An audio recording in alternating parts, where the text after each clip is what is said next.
Hi friends, ఈ వీడియోలో మనము రోజువారీ రాశి ఫలాలలో తులారాశి వారి గురించి తెలుసుకుందాం. అంతకన్నా ముందు చిన్న రిక్వెస్ట్ ఫ్రెండ్స్, ఈ వీడియో నచ్చినట్లయితే లైక్ చేయండి, షేర్ చేయండి, అలాగే సబ్స్క్రైబ్ చేయడం అసలు మర్చిపోవద్దు. మీ యొక్క సపోర్ట్ నాకెంతో అవసరం. ఇక తులారాశి వారికి ఈరోజు చూసుకున్నట్లయితే ఆలయ దర్శనాలను చేసుకుంటారు. దేవాలయాలను దర్శించినప్పుడు మీరు ముఖ్యంగా గుర్తుంచుకోవాల్సింది మీ ఇష్టదైవం యొక్క ఆరాధన అనేది మీకు మంచి చేస్తుంది కాబట్టి తప్పకుండా దిశగా ప్రయత్నించండి. ఇక వృత్తి వ్యాపారాలలో ఎవరైతే ఉన్నారో వారు స్థిరమైన నిర్ణయాలు తీసుకోకపోవడం వలన నష్టపడతారు. ఇక నూతన రుణ ప్రయత్నాలు ఫలిస్తాయని చెప్పవచ్చు. వృత్తి వ్యాపారాలలో ఎవరైతే ఉన్నారో వారికి వ్యాపారాలు మందకొడిగా సాగుతాయి. ఇక కుటుంబ వాతావరణం అనేది కొంత గందరగోళంగా ఉంటుంది. వృధా ఖర్చులు పెరిగే అవకాశం కనిపిస్తున్నందున పొదుపు చేయడం ద్వారా ఈ సమస్య నుండి బయటపడవచ్చు. అలాగే ఎవరైతే దూర ప్రయాణాలు చేస్తున్నారో వాటిని వాయిదా వేయడం మంచిది. వాహన ప్రమాదాలు కనబడుతున్నవి కాబట్టి వాహన మరమ్మతులు చేయించుకోండి. అలాగే ఈరోజు మద్యపానం సేవించి వాహనాన్ని నడపకండి. ఇక ఈరోజు ఉద్యోగస్తులు ఎవరైతే ఉన్నారో తమ ఉన్నతాధికారుల నుండి ఒత్తిడిని ఎదుర్కొంటారు. ఇక తులారాశి వారికి ఈరోజు అన్నింటా కొన్ని ఆటంకాలు అయితే ఎదురవుతున్నాయి. ఇతరులపై ఆధారపడడం వలన కూడా నష్టపోయే అవకాశం కనిపిస్తుంది కాబట్టి స్వయం శక్తిని నమ్ముకోండి. అలాగే పెద్దల సలహాలు పాటించండి. ఇక భూక్రయ విక్రయాలలో ఎవరైతే రియాల్టర్స్ ఉన్నారో వారికి కూడా నష్టాలు అనేవి కలిగే అవకాశం కనిపిస్తుంది.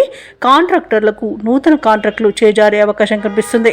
ఇక వ్యవసాయదారులకు పంట నష్టం కనబడుతుంది. పాడి పరిశ్రమలలో కూడా ప్రమాదాలు జరిగే అవకాశం కనిపిస్తుంది.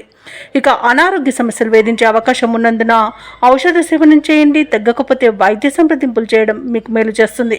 అలాగే తులారాశి వారికి ఈరోజు ప్రేమ విషయంలో మోసపోయే అవకాశం ఉన్నందున కాస్త జాగ్రత్తగా ఉండండి.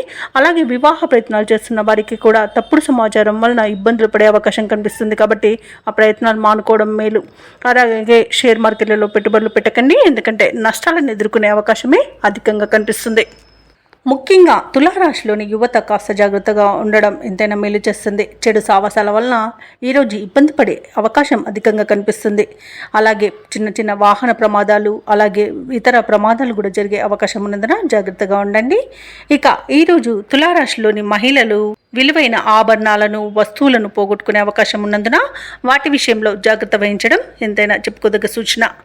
అలాగే తులారాశి వారికి అనుకోని ప్రయాణాలు చేయవలసి రావచ్చు కాబట్టి తగిన విధంగా సంసిద్ధమై ఉండండి.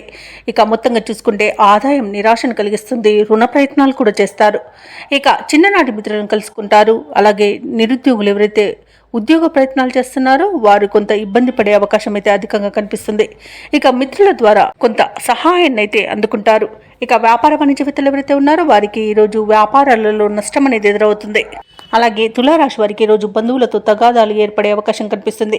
కష్టపడ్డా ఫలితం ఉండదు. కొన్ని అంచనాలు తప్పుతాయి. భూ వివాదాలు చికాకు పరుస్తాయి. ఇక వ్యాపార వాణిజ్యవేత్తలు ఎవరైతే ఉన్నారో వారికి వ్యాపారాలలో లేనిపోని సమస్యలు అనేవి ఎదురవుతాయి. ఇక ప్రభుత్వ ఉద్యోగస్తులు ఎవరైతే ఉన్నారో వారికి విధులలో చికాకులు అనేవి తప్పకపోవచ్చు. పారిశ్రామికవేత్తలకు రాజకీయ వర్గాల వారికి ఒత్తిడిలు అనేవి తప్పవు. చిత్ర పరిశ్రమ వారికి చిక్కులను ఎదుర్కొనే అవకాశం కనిపిస్తుంది. ముఖ్యంగా విద్యార్థులకు వచ్చిన అవకాశాలు చేజారే అవకాశం కనిపిస్తుంది. ముఖ్యంగా మహిళలకి మానసిక అశాంతి అనేది ఏర్పడుతుంది. ఇక ఈరోజు ముఖ్యంగా తులారాశి వారికి అదృష్ట రంగు ఆకుపచ్చ, ప్రతికూలమైన రంగు నేరేడు, అదృష్ట సంఖ్య 4. ఈరోజు తులారాశి వారు రాహుగ్రహ అష్టోత్తర శతనామావళి పఠనం అలాగే కనకధార స్తోత్రాలు పఠించడం వలన మంచి శుభ ఫలితాలను పొందుతారు. పనులలో వచ్చే ఆటంకాలని తొలగించుకోగలుగుతారు.